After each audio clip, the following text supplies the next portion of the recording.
Martin Stone here from Switch On Health, and in this video we are going to be talking about hypoglycemia. What is it? What can we do about it? Okay, let's dive straight in. So in this particular video, we're going to talk about what is hypoglycemia. We're going to learn what are the symptoms of hypoglycemia.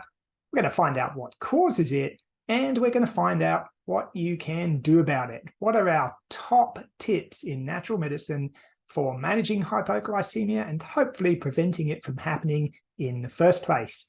And in part 2 of the video, in a different video, we're going to look at how hypoglycemia increases your risk of type 2 diabetes. Big problem. Okay, let's dive into it.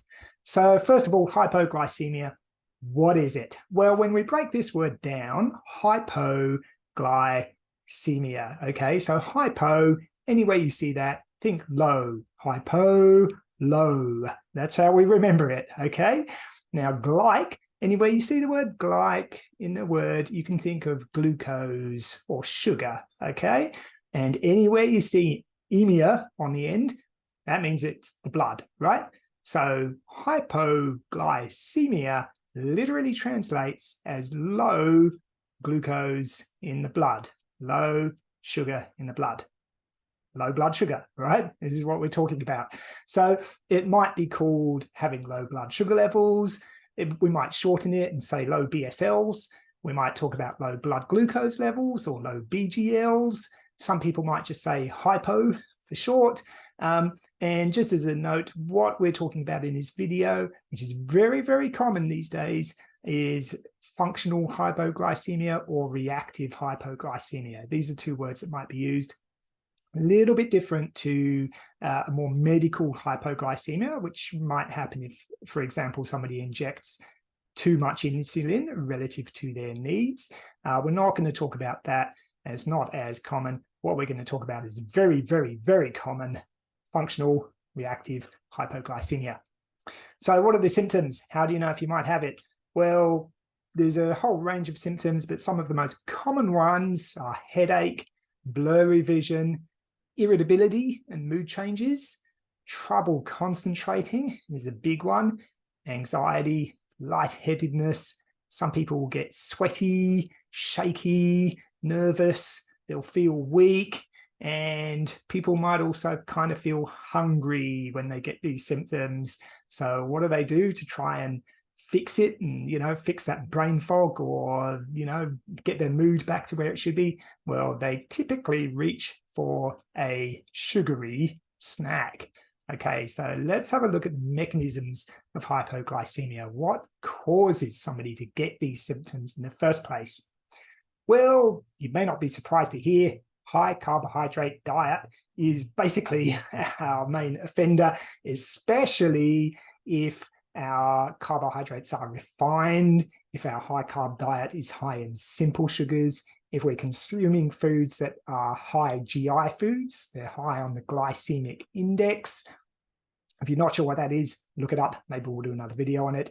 So basically, the way it works is we consume our food that is high in sugars.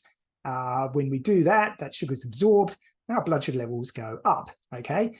Now, our blood sugar levels need to be in, just the right amount, not too much, not too little. We want Goldilocks, right? With pretty much everything in our bodies, we want to be in the Goldilocks zone. So when our blood sugar levels go up too high, what our body wants to do is bring them back down again. And the way it does that is by releasing a hormone called insulin, because the job of insulin is to make our blood sugar levels lower, okay?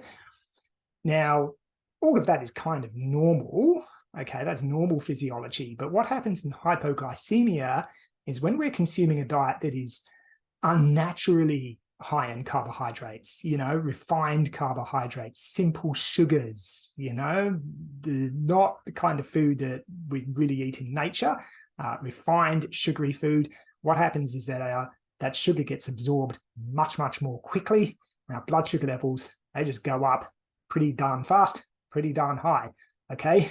Now, the body has a little bit of a freak out when this happens, and it kind of, in a sense, overreacts. It just pumps out the insulin, okay? Because the body thinks, whoa, what's happening with these blood sugar levels? We got to get them down, buddy, and we got to get them down fast. So we pump out the insulin and we typically kind of produce too much insulin. Why would we do this? Well, because we're just not used to having such a rapid high rise in blood sugar levels in nature. It's just not how our bodies were built. We weren't built for drinking soft drinks, you know? So blood sugar levels go too high, pump out the insulin, probably a little bit too much insulin. Unfortunately, that's just the way we are, you know? And the insulin, of course, is going to bring our blood sugar levels back down again, lower, but probably not just to within normal range, probably kind of low, like hypoglycemia. Our blood sugar level is going to go too low. So what do you think is going to happen when insulin is released and our blood sugar levels get too low? Well, we get the symptoms of hypoglycemia. And what do we do when we're feeling a bit hypo? We're like, oh, I've got to get my blood sugar back up again. Give me something to eat, you know, and we're not usually saying, give me a piece of salmon and broccoli, right? We're like, give me a Mars bar or whatever, you know, give me something, give me some fantails, give me something to just get my sugar up now, please, before I kill someone, right?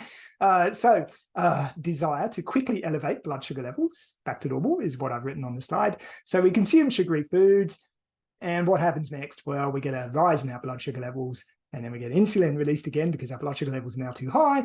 And then, of course, because of the insulin being released, our blood sugar levels go too low.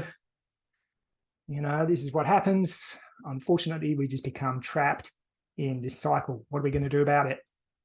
Well, no surprises, balanced diet, okay? Make sure you're not just consuming carbs, right?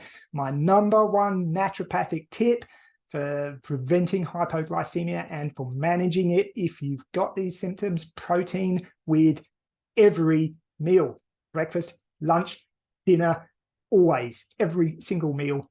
Make sure you've got protein in there. Really good for balancing your blood sugar levels. Okay, if you're not sure what protein is, you need to do our nutrition course. Meat, fish, eggs, cheese, beans, pulses, tofu, etc.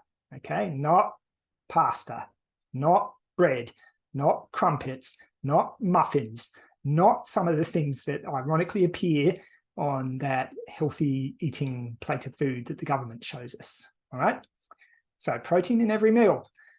Chromium, use with caution. Chromium can be really good, okay, but if you're not trained in this, it is a great supplement to take. I think it's very, very useful. However, it can cause, well, you need to be careful with it, okay? So this is why I've written, you know, what's the bottom line? What do you do about hypoglycemia? See your nutritionist or your naturopath.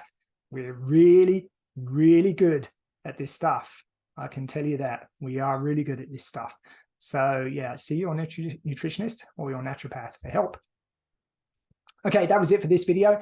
In the next video, part 2, we're going to have a look at how hypoglycemia predisposes you to type 2 diabetes. Okay, now this is something a lot of people studying natural therapies get confused about because, well, hypoglycemia is low blood sugar and diabetes is hyperglycemia or high blood sugar. How do you go from having low blood sugar to high blood sugar?